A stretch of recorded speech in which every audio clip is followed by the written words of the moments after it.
Hi అండి, అందరికీ నమస్కారం. Welcome to our SLVC channel. ఈరోజైతే మా క్యాటరింగ్లో పన్నీర్ టిక్కా తయారీ విధానం సింపుల్గా చూపించాలనుకుంటున్నాను. దానికి కావాల్సిన పదార్థాల తయారీ విధానం చూద్దాం. ముందుగా అయితే బటర్ తీసుకున్నాను కొద్దిగా. కోటింగ్ వేయడానికి కారం, ఉప్పు, పసుపు, అల్లం వెల్లుల్లి పేస్టు, గరం మసాలా 1 స్పూను, జీలకర్ర ధనియాల పొడి కలిపింది 1 స్పూను, పచ్చిమిర్చి పేస్ట్ కొద్దిగా, కార్న్ఫ్లోర్ 2 స్పూన్లు, మైదా 2 స్పూన్లు. చూసారు కదండి. క్యాప్సికమ్ వచ్చేసి 1 తీసుకున్నాను. పన్నీర్ పీసు 250 గ్రామ్స్ తీసుకున్నాను. పన్నీర్ని అయితే చిన్న సైజు కాకుండా మరి సరిపడగా క్యూబ్స్ కింద కట్ చేసుకోవాలి, వీడియోలో చూపించిన విధంగా. చూసారు కదండి, అన్నీ అదే సైజులో కట్ చేసుకుని పక్కన పెట్టుకున్న తర్వాత క్యాప్సికమ్ కూడా తీసుకుని గింజలు లేకుండా ఇవి కూడా అన్నీ ఒకే సమానంగా వచ్చేటట్టు పీసెస్ కింద కట్ చేసుకోవాలి.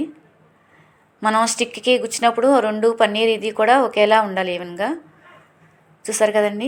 దాని కోటింగ్ తయారీ విధానం చూద్దాం. ముందుగా అల్లం వెల్లుల్లి పేస్ట్ వేసాను, సరిపడినంత ఉప్పు, కొద్దిగా పసుపు, 2 స్పూన్ల కారం, 1/2 స్పూన్ గరం మసాలా, జీలకర్ర ధనియాల పొడి కలిపింది 1 స్పూను, పచ్చిమిర్చి పేస్ట్ కొద్దిగా,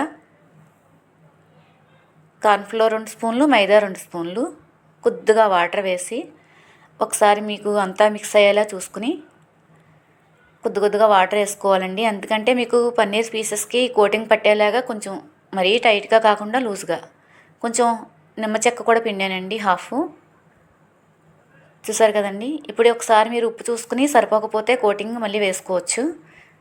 కొద్దిగా వాటర్ యాడ్ చేసుకుని అలా లూజ్ చేసుకుని సరిపోతుందండి. అలాగా మనం ముందుగా కట్ చేసి పెట్టుకున్న పన్నీర్ క్యూబ్స్ ఉన్నాయి కదండి, అవి తీసుకొచ్చి దీంట్లో వేసి మొత్తం అంతా పట్టేలాగా ఒకసారి కలుపుకోవాలండి, చూపించిన విధంగా.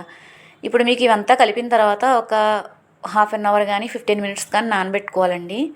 ఫ్రిడ్జ్లో పెట్టుకున్నా పర్వాలేదు, అలా బయట మూత పెట్టేసుకుని మీరు ఉంచుకున్నా పర్వాలేదు. ఒక 10 నిమిషాల నేనైతే 20 నిమిషాలు ఉంచానండి. 20 నిమిషాల తర్వాత ఇది. ఇప్పుడు వీటన్నిటిని ఒకసారి మళ్ళీ పైకి కిందకి మిక్స్ చేసుకుని, మీకు టిక్కా అంటే పాన్ మీద కాల్చడానికి స్టిక్స్ కావాలి కదండి, ఈ విధంగా బయట దొరుకుతాయండి ఇవి తెచ్చుకుని ఒకదాని తర్వాత ఒకటి, ఒక పన్నీర్ పీసు, ఒక క్యాప్సికమ్ పీసు పెట్టి మధ్యలో గ్యాప్ ఇవ్వాలండి. మనం బటర్ వేసినప్పుడు కానీ నెయ్యి కూడా వాడుకోవచ్చండి. బటర్ అనే ఆప్షన్ ఏం లేదు, బటర్ బదులు నెయ్యి కూడా వాడుకోవచ్చు. చూపించిన విధంగా ఒకదాని తర్వాత ఒకటి గుచ్చుకుంటూ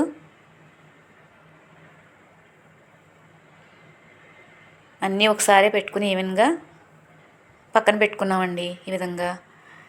ఇప్పుడు మనం స్టవ్ వెలిగించుకుని ఒక పాన్ పెట్టుకుని కొంచెం బటర్ కానీ నెయ్యి కానీ రాసుకుని స్టవ్కి దానిపైన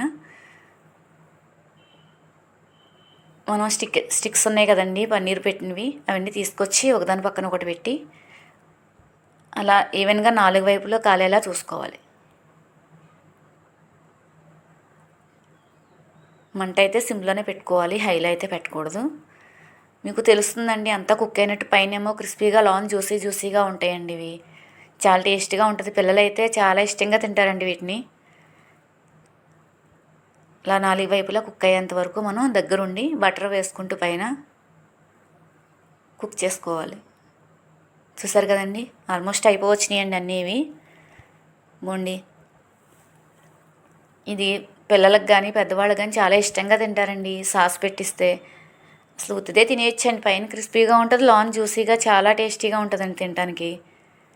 మన ఇంట్లో ఉండే పదార్థాలతోనే కాబట్టి రెస్టారెంట్ స్టైల్లో మన పిల్లలకే చేసి పెట్టుకోవచ్చండి. మనం ఇంట్లో బయటికి వెళ్ళవసరం లేదు.